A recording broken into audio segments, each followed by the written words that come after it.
Dear students, grade 5. Today is the second video of the third chapter, which is shadows. In the previous chapter, we started studying, again revising what is light and how does light travel. And we also revised about the three types of materials and which of them makes or cast the clearest shadow, and that was an opaque material. We also learned about what do we need to cast a shadow.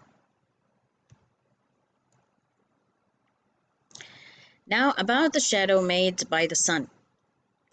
When you wake up early in the morning, the sun is low in the sky, and this we have studied before also. So when it's very low in the sky means it's still rising. It makes a long shadow, as you can see in that picture.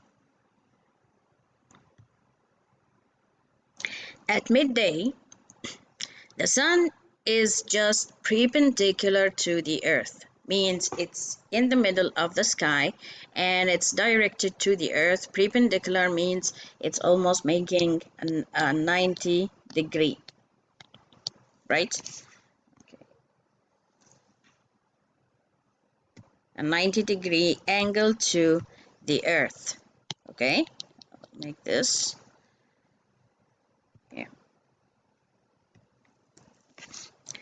Perpendicular means making a 90 degree to the earth. So let's imagine that this is the sun and this is the surface of the earth. Okay, so the sun in the picture is above the tree, means that this is midday and it's casting a short shadow. And where is the shadow? Here is the shadow, just underneath the tree. What about the evening? Okay, in the evening or in the late afternoon at the sunset, okay, when the sun is almost setting, the sun is also again low in the sky, just like it was rising in the morning, and this makes the shades that the sun cast on things long shadow. So here's a question. At which time of day your shadow is long? Great. Your shadow is the longest at the early morning and at the evening or at the sunset, because the sun is low in sky here, and so it casts a long shadow. Okay, at which time of day your shadow is small and thick, or short and thick? Means it looks a little bigger than you are, fatter than you are.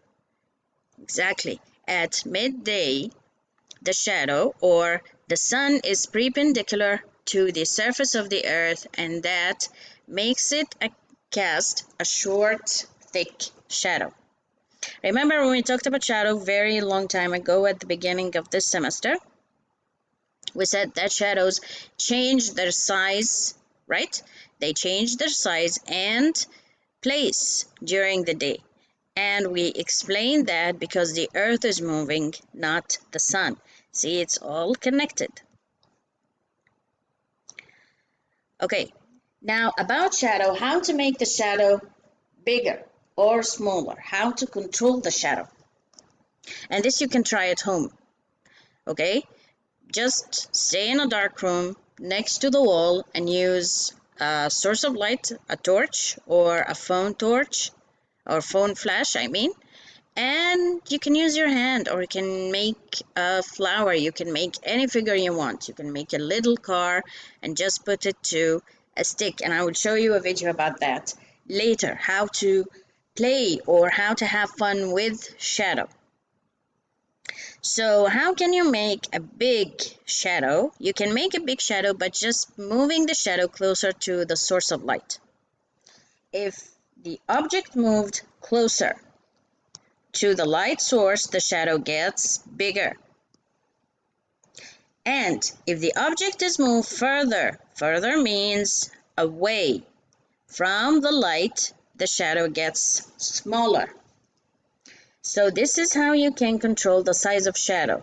You can make it bigger or you can make it smaller by just moving it to what? To the source of light. If you want to make it bigger, you just move it closer to the source of light. If you want to make it smaller, just move it further away or move it away from the source of light and it will appear just small.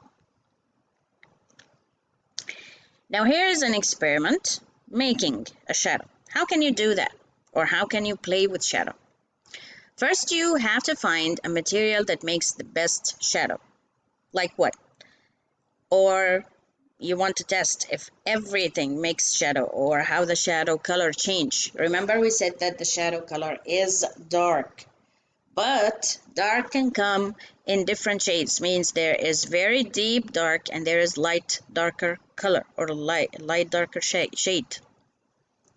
So you need transparent plastic, tissue paper, white paper, black paper, torch, and flashlight. Okay, all of these you're going to make shapes with them, whatever shape you like. Shape of a flower, triangle, a circle, a car, a crocodile. You can use whatever shape you want. Okay, so draw the shape into one piece, just one piece, and a piece of paper, and then try to make it the same size on others. Use a similar shape and size. Remember, this is the independent variables. You have to make something constant to measure other things.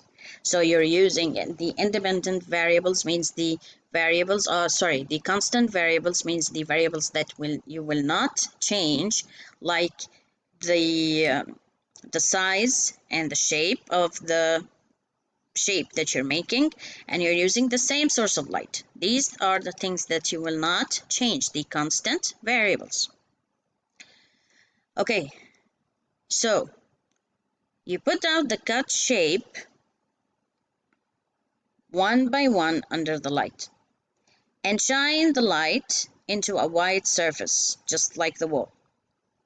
And write your predictions. Which one is the darkest shadow? Which one is the clearest shadow? Of course, the clearest shadow is the darkest shadow, right? This is fun for you. This is your homework. Okay, this is something fun. Not to write it, just make it, and please, please, please, just record it. Make it different shapes of different materials and record what you did. Okay, and send it to me. This was our video for today. I hope you are well and fine. Stay safe and hope you're having fun. And please, please, please just record a small video about the materials that you tried playing with shadow and send it to me. Thank you again and hope to see you soon.